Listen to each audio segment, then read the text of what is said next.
হে hi everyone, আমি আরও একটি সুন্দর ভিডিও নিয়ে চলে এসেছি তোমাদের কাছে। কাঞ্চনকন্যায় গেছিলাম আমরা, তো সেই জন্য সকাল সকাল নেমে গেছি শিয়ালদাতে।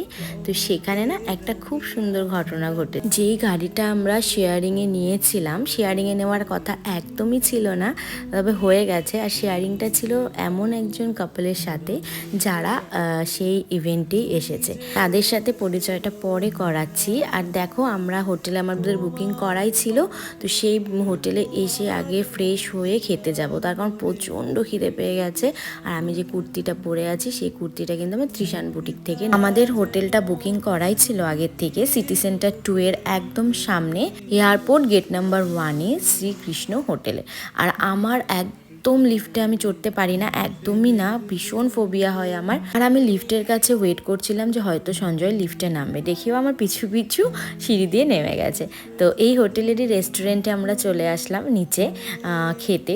ভেজ থালি নিয়েছিলাম, আমি বাইরে একদম খাই না আমিষ। এরপরে আমরা দুজনে একটা টোটো নিয়ে চলে গেলাম গোড়া বাজারে।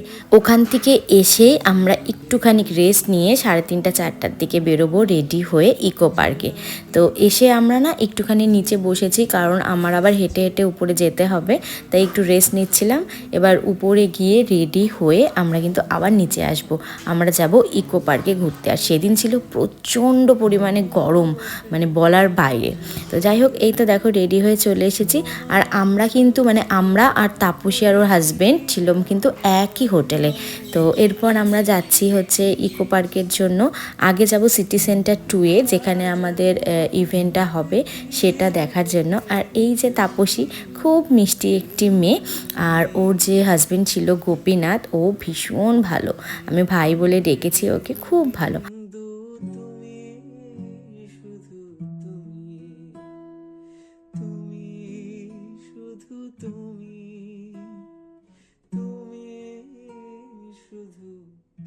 আর এই তো আমরা পৌঁছে গেছি সিটি সেন্টার 2-তে। আমরা যেখানে যেখানে গেছি 3-4 দিন ছিলাম, সেখানে কিন্তু আমরা 4 জন একসাথেই গিয়েছি। ভাইব না মিললে কিন্তু কারোর সাথে এভাবে চলা যায় না। ওদের সাথে আমাদের ভাইবটা একদম ম্যাচ হয়ে গেছে। ওরা শিলিগুড়ি নকশালবাড়ি থেকে এসেছে।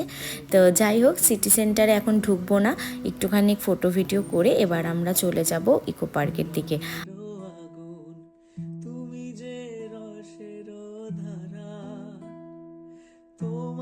এখানে এত গরম থাকার পরেও এত সুন্দর একটা হাওয়া চলে, মানে মনটা ভরে যায় একদম। তো ওখানে আমরা উবের বুক করে নিয়েছিলাম, ওখান থেকে একদম সোজা চলে আসলাম ইকো পার্কে।